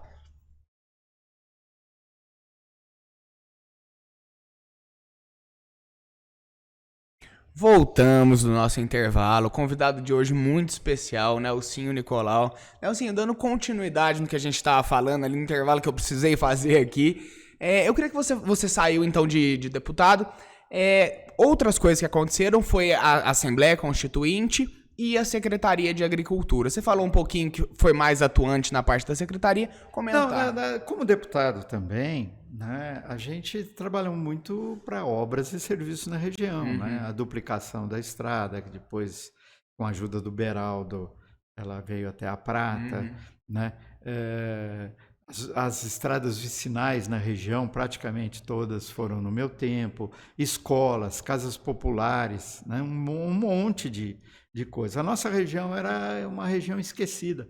O Dr. Rajé Adib, inclusive, né, que a gente conversava bastante, o Dr. Rajé dizia: Nelson, nós estamos no ramal, nós estamos encostados e tal, né? Com essa preocupação. Eu acho que com a presença da força que a gente passou a ter, força política, não, Nelsinho, a força política de São João, da região, elegeu um deputado, que há séculos não tinha, né? Isso deu uma certa visibilidade para a região, uma certa força política, e nós conseguimos muitas obras. Não vou ficar citando aqui, porque... né? E o Beraldo deu continuidade, né, com o Silvio Torres, hoje o Paulo Teixeira também dá muita força. Então, é importante a gente ter uma representatividade política. Nós conseguimos bastante coisa, mas muita coisa. Se a gente fizer um levantamento, né, uma fotografia da região antes e agora, você vê que... Então esse trabalho, efetivamente, teve uma certa eficiência e eficácia, teve resultados, né? Não é mitideza da minha parte, nem nada, mas teve, é uma coisa real. Como São João também, né?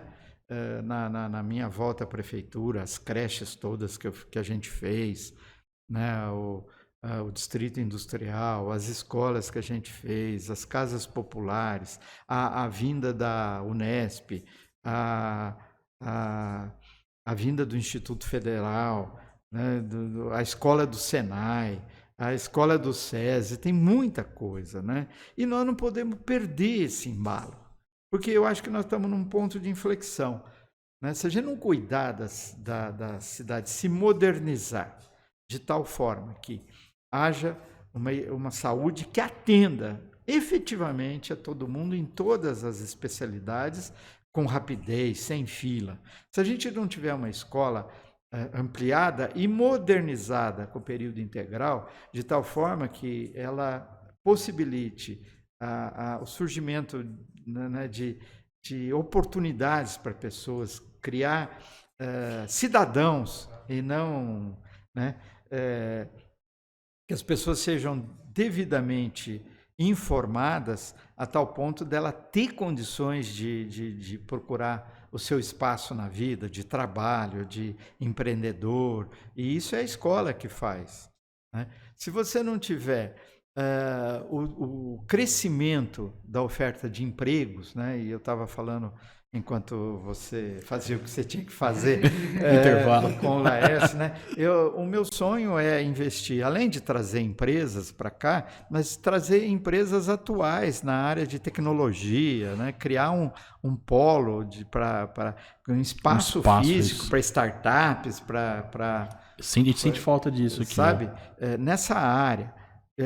Na área de turismo, se aproveitar esse requinte ambiental que eu sempre chamei, né, que nós temos, da Serra da Paulista, da Serra da Mantiqueira, da qualidade de vida que nós temos, saneamento básico 100%, clima, essa cidade extremamente favorável, essa cidade urbanisticamente com necessidades de correções, mitigações, criação de centralidades né, de espaços públicos, né?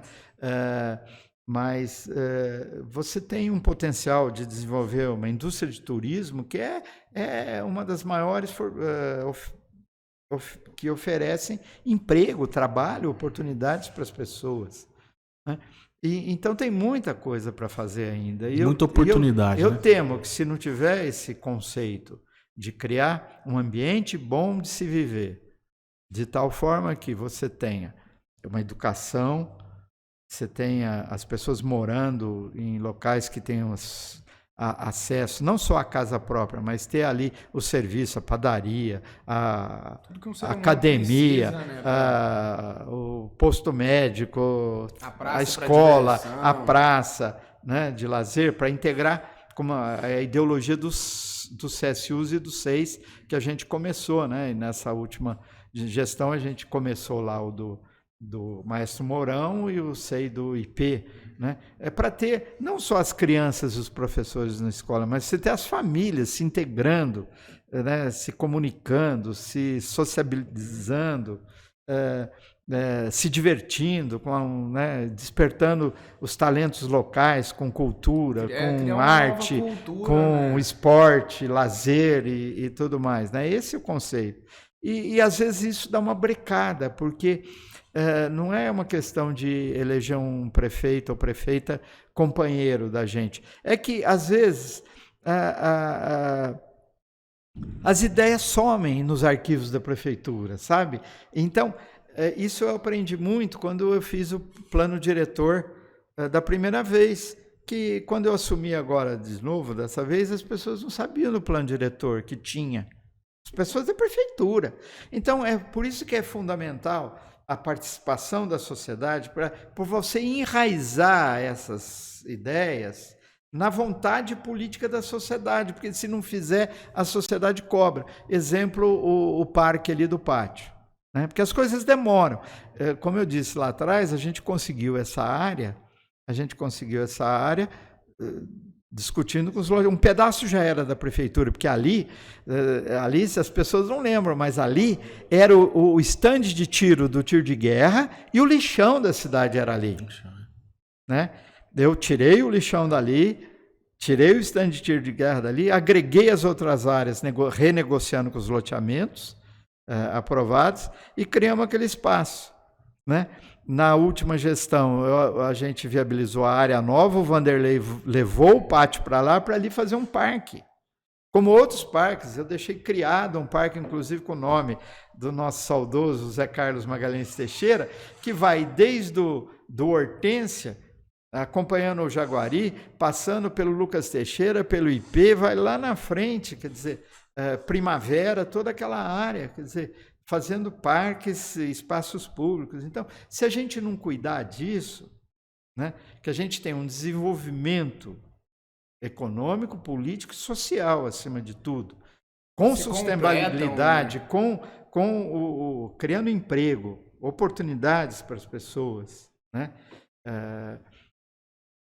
Então, se não cuidar com seriedade, a cidade está num tamanho tal que isso para deteriorar é um passo, se não tiver esse conceito. Então, voltando à questão da Assembleia, vou falar uma coisa para você. Se me derem hoje um cargo de senador vitalício, eu não aceito. Eu ia fazer uma pergunta agora. Eu vou aproveitar, Hugo. Já acho que você vai falar isso aí, que a gente conversou ali. Eu queria até expor.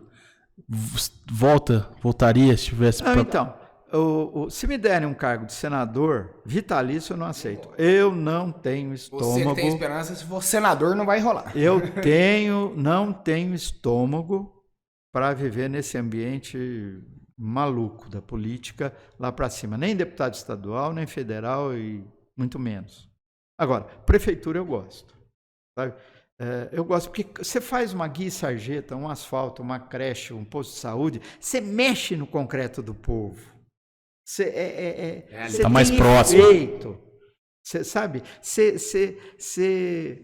Enfim, você faz as coisas. Você vive aquilo de fato. Que né? tem repercussão. Lá na Assembleia, você fica lá de madrugada, esperando os negros negociar emenda e não sei o quê. Eu não tenho. E principalmente agora, né, o que a gente vê no Congresso, nas assembleias e tal, é uma perda de qualidade.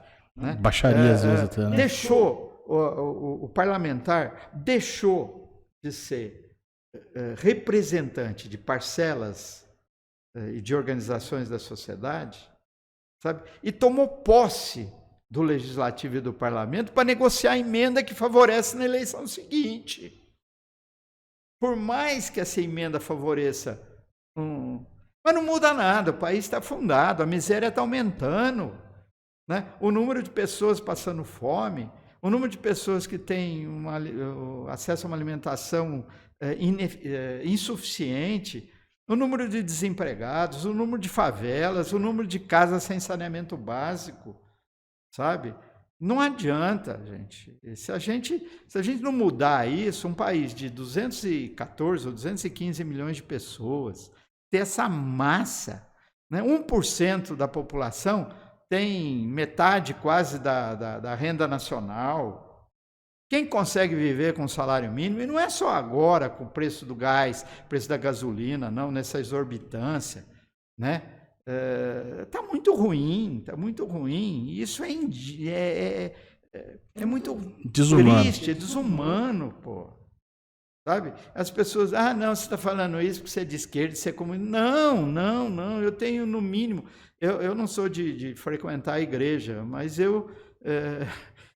o que Cristo deixou de ensinamento, gente? O básico só, né, meu povo? Básico só respeitar os direitos humanos. É respeito às pessoas, ao ser humano, é empatia, é sofrer um pouco com as pessoas que estão marginalizadas. Se eu tivesse... Eu até falei para um dono de televisão, amigo da gente, né? Eu falei para ele, vamos fazer... Ele é amicíssimo meu, né? Falei, vamos fazer um projeto de mostrar o Brasil real, sabe? Filmar e fazer entrevista em Heliópolis, em Paraisópolis, nas favelas não precisa ir nem em São Paulo, de Campinas, do Rio de Janeiro, ir para o sertão afora e ver como é que as pessoas vegetam porque não vivem. É possível uma nação dessa? Você não constrói uma nação, é inviável. Um dia estoura. Aí aparecem uns populistas malucos que fica uma coisa de louco. Então tá na hora da gente deixar dessa divisão, dessa polarização maluca, sabe? E pensar um pouco no país. Até quem... Mais nas pessoas, porque vai ser bom para todo mundo. O empresário vai vender mais se tiver maior consumo. Se as pessoas tiverem mais poder aquisitivo. Você imagina 200 e tantos milhões de pessoas com poder aquisitivo, uma média de renda salarial ou de renda mensal, consumindo. Você não precisa nem exportar. Acho que isso tem em todo lugar, mas o Brasil também, né? Às vezes até o cara que tem um pouco mais de condição, ele prefere não ter mais, desde que o outro não tenha nada. Sim. Assim, sabe? Então, esse pensamento... Porque, de fato, você vai de encontro com a lógica, sabe? Você dá no meio da lógica e fala, não tô nem ligando pra isso. Mas é uma coisa que a gente precisa ter essa sensibilidade, assim, urgentemente. Não, mas não tem dúvida. E nós estamos... É urgente isso, é mais que urgente.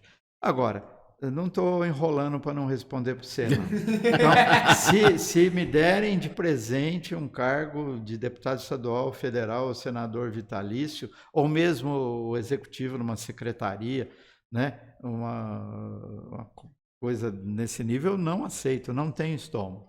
Agora, se eu tiver chance, né, de ser candidato a prefeito, tiver oportunidade, se eu tiver saúde, se a Sônia e o Gustavo deixar, né, porque os dois passaram maus bocados, né? Eu sei bem o que é ser o Gustavo. Então, eu não fujo da raia, não. Agora, se tiver também, conseguir juntar pessoas... não para votar, mas juntar pessoas de bem, pessoas íntegras, honestas, que tenham vontade de mudar as coisas, de melhorar, enfim, de agir em cima de tudo que nós falamos aqui, mas de agarrar lá comigo, sabe? Eu tenho até alguns nomes que eu gostaria já tem uma equipe, né? Já tem. de convidar, mas primeiro eu preciso saber se eu vou poder ser candidato. Eu não estou fazendo campanha, Sim. Pelo contrário, eu estou numa posição que eu sempre te falei, eu estou rouco de tanto ouvir, torcendo para a administração atual ir bem, torço para ir bem, e não é demagogia. Seria um contrassenso eu torcer para ir mal com a razão de eu fazer política. Eu não fiz política com o objetivo de contribuir para a vida melhor das pessoas da nossa cidade e contribuir para a nossa cidade melhorar, então eu vou torcer para ir mal? Quer dizer, é um absurdo. Então eu estaria sendo incoerente com tudo que eu falei aqui. Então torço para ir bem e se puder ajudar, eu ajudo. Muito bom. Eu acho que assim, o que falta na política é pessoas que queiram, em vez de polarizar, unificar. Sim, eu acho que esse é o ponto. Acho que política é isso, né? Eu sei que isso. Política é unir, procurar um consenso, equilibrar as coisas. Nem sempre é que nem relação de marido e mulher. Nem sempre você deu um pouquinho aqui, mas isso aqui, mas eu acho que mais uma coisa que você falou que eu acho muito interessante. Princípios e valores são inegociáveis. Isso eu falei. É o meu princípio. Aí isso é inegociável. É inegociável. Agora, tem coisas que dá pra gente... Sim. Eu acho que esse é o conceito que falta hoje em dia. Exatamente, isso que eu ia falar. A coisa que mais está faltando hoje em dia é a gente parar e tentar chegar num consenso. Mais ou menos eu, en passant, falei alguma coisa disso, mas é o seguinte, você pega nego de direita que tem... que é mais conservador nos costumes, mas tem um sentimento de empatia, como você fala, de preocupação social. Sim. Tá? Ele quer que as pessoas tenham uma vida melhor. Sem dúvida. Né? Você pega um de esquerda, pega um de centro, mesma coisa. Você diverge, você tem diferenças de pensamento e de postura em algumas questões. Tá? Mas constrói um consenso. Chega em algum lugar, né? Não é consenso hoje que você criar emprego para as pessoas no Brasil? Não é consenso hoje, até se não é por ideologia, mas é porque as grandes empresas, as grandes produções nacionais só vão ser exportadas se você tiver um selo ambiental, que o meio ambiente está protegido e tal. Né?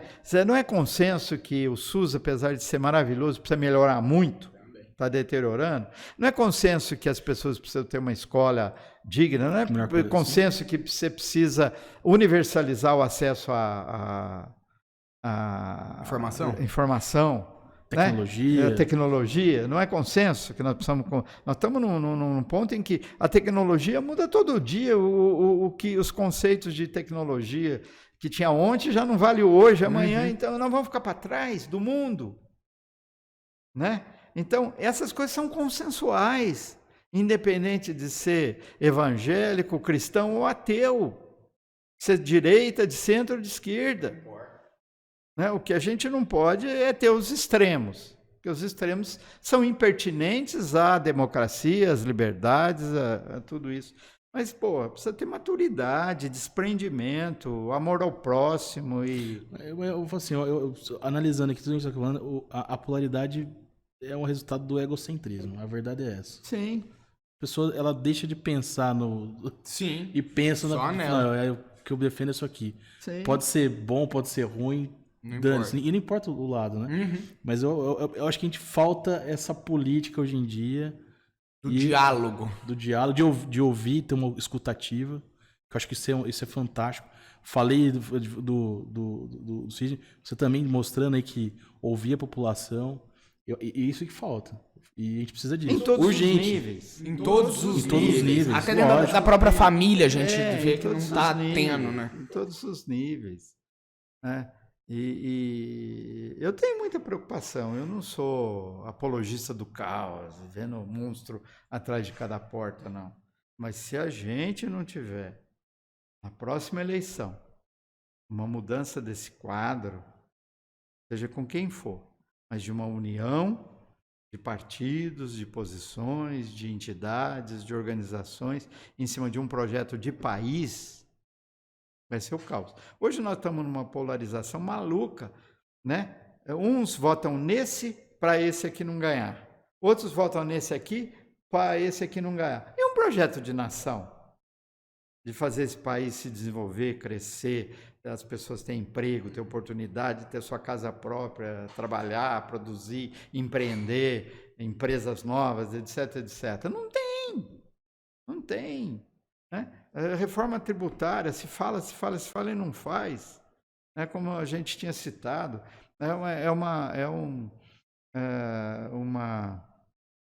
um imposto totalmente maluco. Você paga, o pobre, o trabalhador, paga no imposto do que ele compra para consumir, o mesmo que os grandes empresários pagam, o imposto embutido, né? Não é taxado grandes fortunas, não é taxado ganho de capital, de dividendos. Quando fala de taxar grande fortuna, tem muita gente, nossa, mas não não é você. Provavelmente não é você. É lógico, sabe? Tem que inverter um pouco isso para ter recurso para... esses dias, por exemplo, tem um negócio que passou desapercebido, Lércio. Desapercebido. O governo federal reduziu em 25% o IPI de toda a indústria, todo tipo de indústria. O que vai acontecer com isso?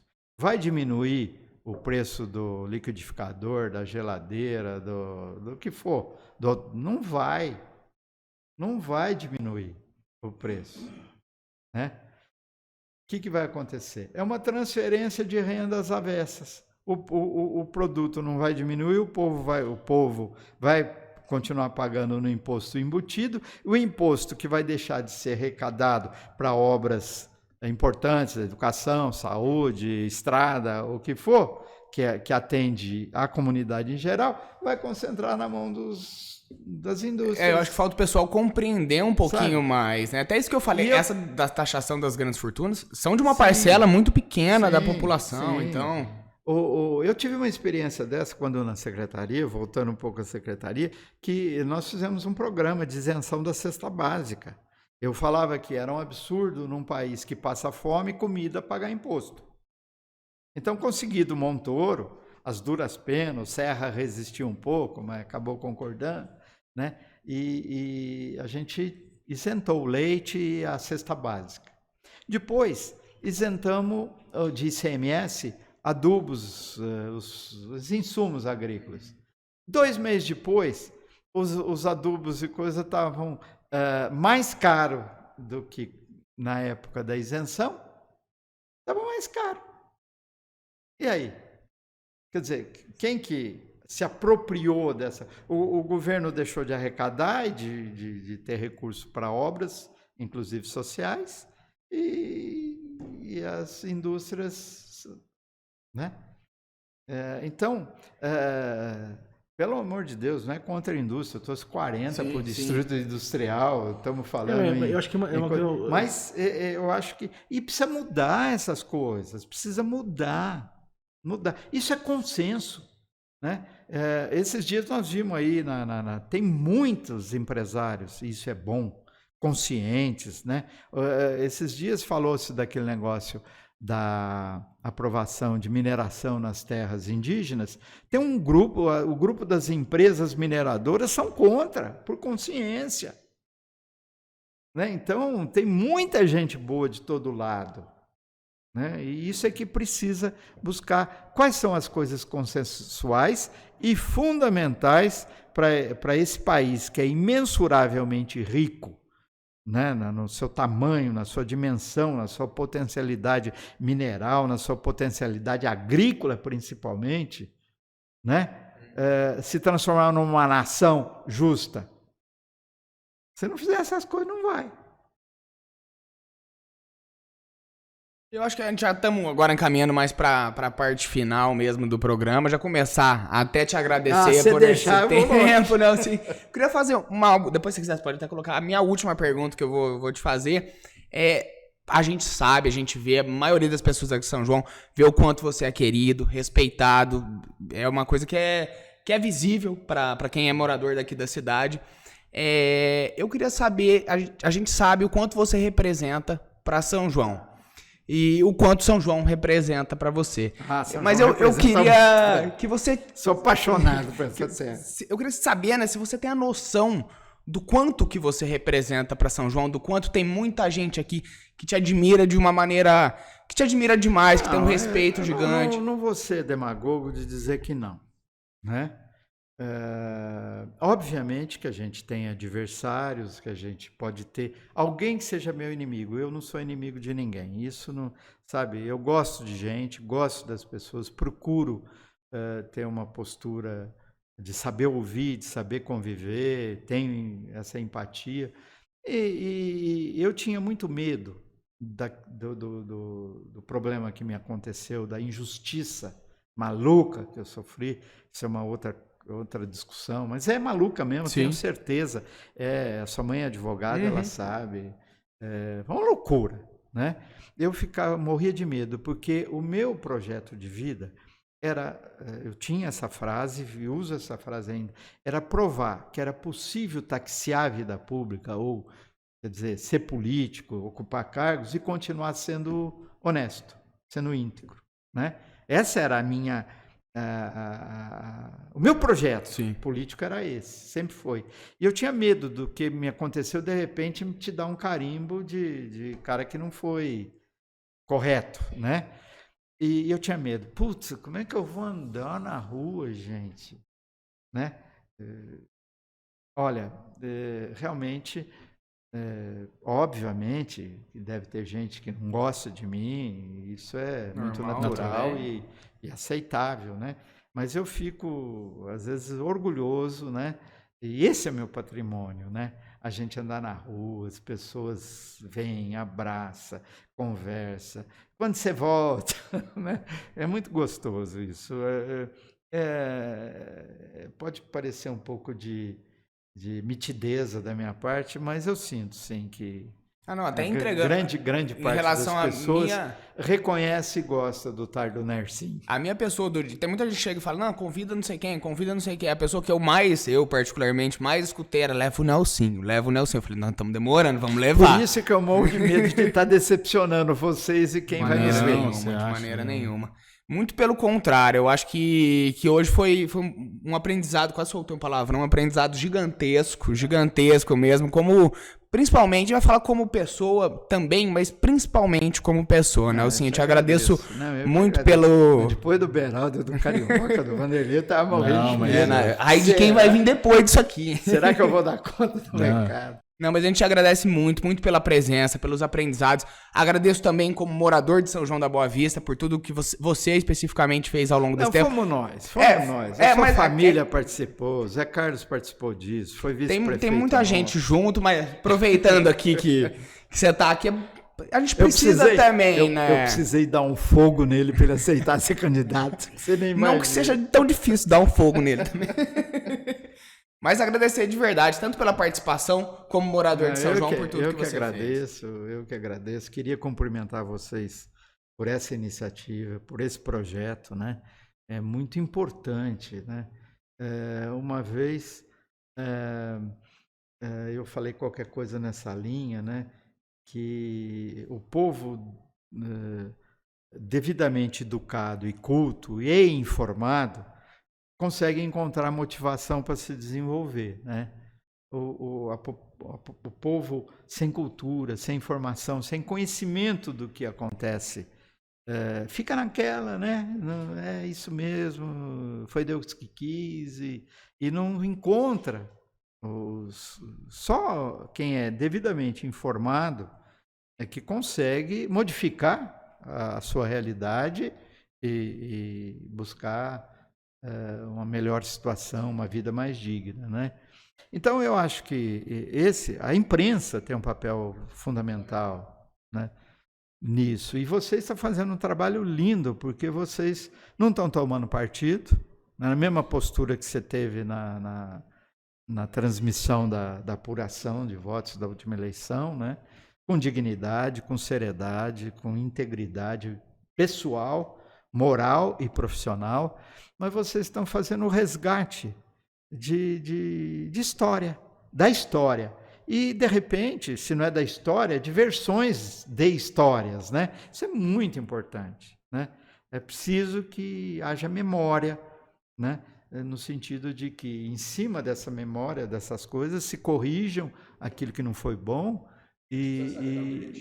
Exatamente, né? Muito legal, eu gostei muito, né? Não só do ambiente, mas principalmente desse trabalho. Continuem com isso, ampliem bastante